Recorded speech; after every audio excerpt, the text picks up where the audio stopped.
για την απογείωση. Βεβαιωθείτε ότι οι ζώνες ασφαλείας είναι σωστά δεμένες και το ατομικό σας τραπεζάκι κλειστό. Η πλάτη του καθίσματός σας πρέπει να είναι σε όρθια θέση, καθώς και το σκιάδι του παρατηρίου σας ανοιχτό. Οι αποσκευές δεν πρέπει να εμποδίζουν τη διέλευση στο διάδρομο και τις εξόδους του αεροπλάνου. Το καπνίσμα απαγορεύεται από τον νόμο. Το πλήρωμα που φροντίζει ένα άνετο ταξίδι. Σας ευχόμαστε καλή πτήση. Ευχαριστώ. Ladies and gentlemen, in a few minutes we shall be ready for takeoff. Please fasten your seatbelt and secure your tray table.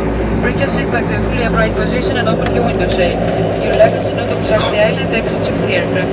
Smoking is